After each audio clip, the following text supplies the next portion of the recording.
I can't believe that YouTube stopped letting us watch you sighting your crossbow.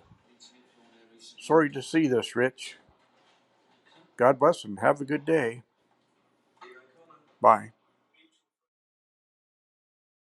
That was a message from a friend of Bunjie who was frustrated, just as frustrated as I was, perhaps. This past weekend, we were putting together a really nice live stream. I had it all figured out. I was going to put a brand new scope on Bunjie, get ready for the upcoming Maine bear hunt that will be going on.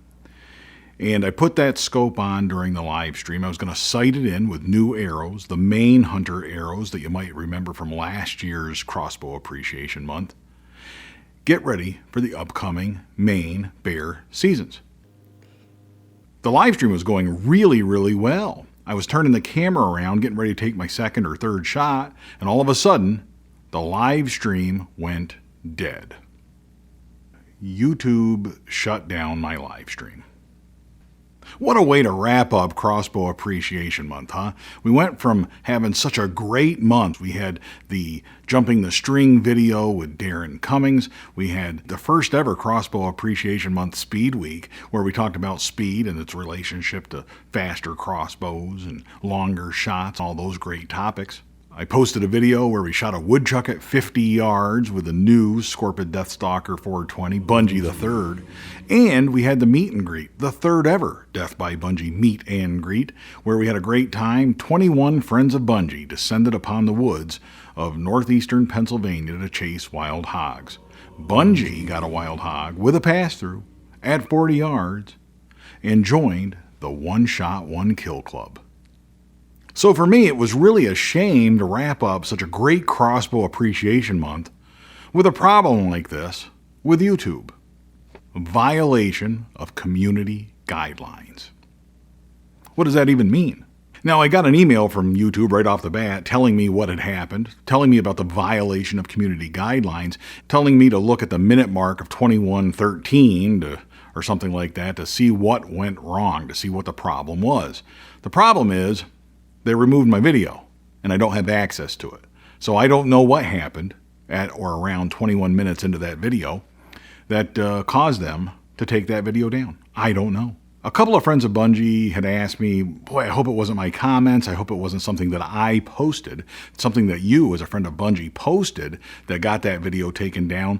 I suspect that's not the case. Probably the algorithms, the YouTube algorithms, the software that runs in the background, was evaluating things I talked about, evaluating pictures and images that appeared on the screen. In other words, YouTube's robots put a stop to it.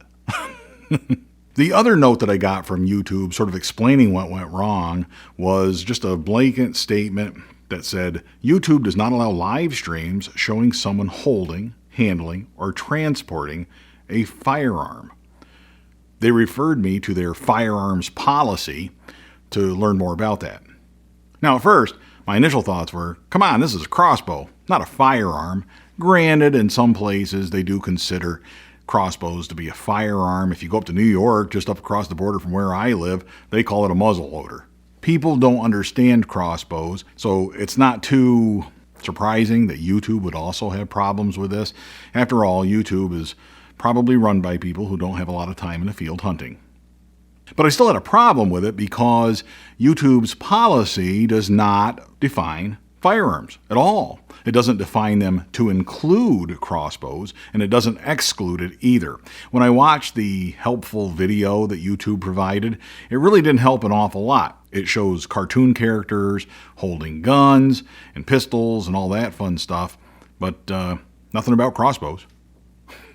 Now, I assumed that this was a robot making this decision. Like I said, it was YouTube's algorithms, YouTube's software that decided this was a violation of their policies. So I appealed it. The appeal allows a human being from YouTube to go and watch the video and find out if, in fact, it violated the community guidelines or if a mistake had been made. The human being from YouTube decided that me shooting a crossbow in the backyard violated YouTube's community guidelines. Their firearms policy. Can you believe that? Furthermore, As you know, for a few years in a row, I have been firing crossbows on live streams. It's something I've been doing for quite a while. It's not something new to Death by Bunjie. In fact, it's one of the things that I really, really enjoy. Now, YouTube was clear that no further penalty will be assessed against me or Death by Bunjie. Death by Bungie's not going anywhere, at least not for the time being. But if too many of these strikes happen down the road, I can end up losing Death by Bunjie as far as YouTube is concerned. To keep that from happening, I am not going to be participating in live streams for the foreseeable future until I get clarification from YouTube, and I'll continue to work to get that clarification, but I'm not going to be able to do any more live streams on YouTube, at least not live streams about shooting the crossbow. Nothing gold can stay. That's a fact. Eventually, YouTube will probably not be the place for Death by Bunjie. It will probably eventually not be the place for hunting content. I see it coming. You see it coming. We're moving in a direction where I won't be able to do that long term. For that reason, gradually, over the coming months and weeks and years, I'll be working toward moving my content toward deathbybungie.com. Stay subscribed here on YouTube for the foreseeable future. All of my stuff will be available here. But if you really want to stay up to date with Death by Bunjie and be sure that you continue to be part of the Death by Bunjie family, then I ask you to go to deathbybungie.com and sign up for our free email newsletter, because that is going to be the only assurance that I have that I can communicate with you down the road. Please make sure you're subscribed to that newsletter. Eventually, I'll be putting together an app that you can use on your phone to access the website, to access all the blogs that I've written on there about various products that Genevieve and I enjoy. I'll have videos on there and continue to load up that website with more content. And using an app on your phone, maybe you can access that content as well as some fun online calculators. How about that? So make sure you subscribe to that email newsletter in the meantime. And until next time, all hail Bunjie.